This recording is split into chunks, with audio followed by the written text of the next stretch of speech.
Hi, Mrs. Farr. Hi. I'm Jeannie. I'm going to go ahead and just empty your drain, okay? To manage a wound drainage system, first determine the type of system in use, the number of drain tubes in place, and the expected drainage from each one. Okay.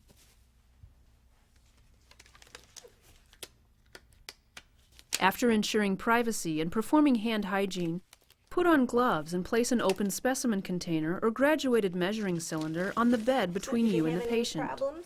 No. Good. To empty a Hemovac, VacuDrain, or ConstaVac, open the plug on the port used for emptying the drainage reservoir.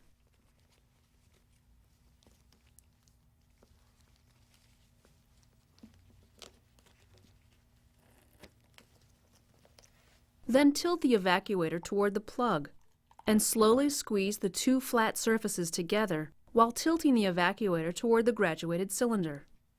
Allow the contents to drain completely into the graduated cylinder.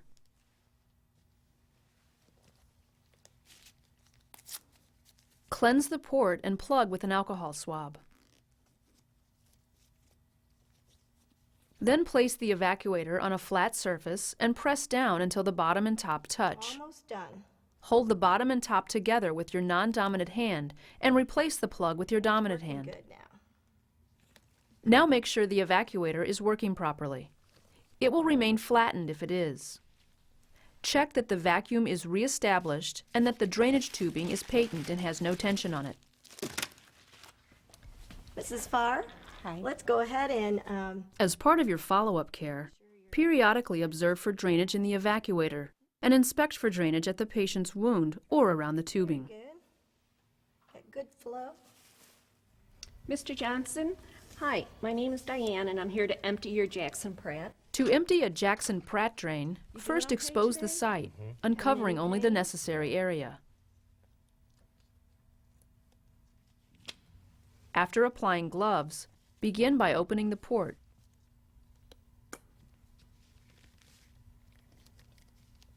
Tilt the drainage toward the opened port, allowing the drainage to empty into a measuring cup.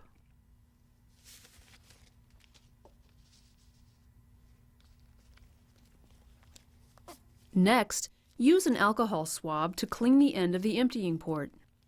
Then, while compressing the bulb over the drainage container, replace the cap to close the port. For any of these devices, continue by placing the drainage system below the wound site. Then assess the drainage, noting its characteristics and volume. Drainage may be serous, which is clear, watery, and normal.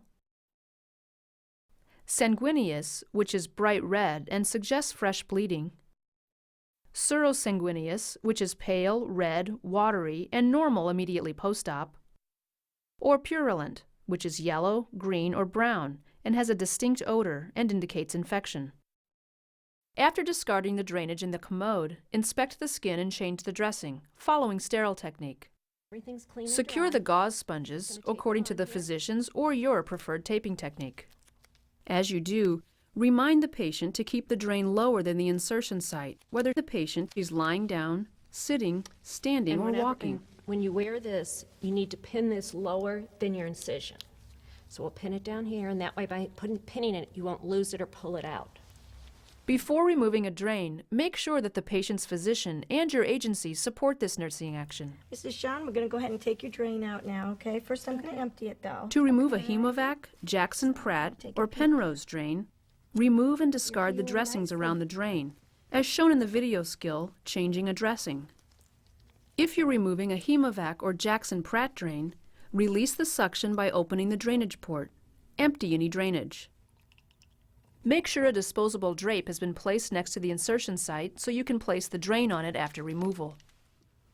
Tell the patient that she may feel discomfort and a pulling sensation as the drain is removed. Burning is all, but not bad, okay? I'm going to have you take a nice deep breath. Okay. Go ahead. If the patient has a suture, clip and remove it. Then grasp the drain and remove it gently and quickly. All done. Wow. Yeah. Not too Hold the bad. gauze in place over the wound when removing the drain to prevent inadvertent spraying of drainage. Immediately after drain removal, use the dressing to remove any remaining drainage around the wound or drain insertion site. Very good. Remove gloves when drain removal procedure is complete, and put on fresh gloves before applying the new sterile You dressing. won't have the drain in anymore. It'll seal up all by itself. Okay. Cover the exit wound with a 4x4 dressing and tape it in place. Instruct the patient to notify you if the dressing becomes saturated with drainage. I'm just going to go ahead and tape. As you would with any wound drainage, note its characteristics and volume, and then discard it in the commode.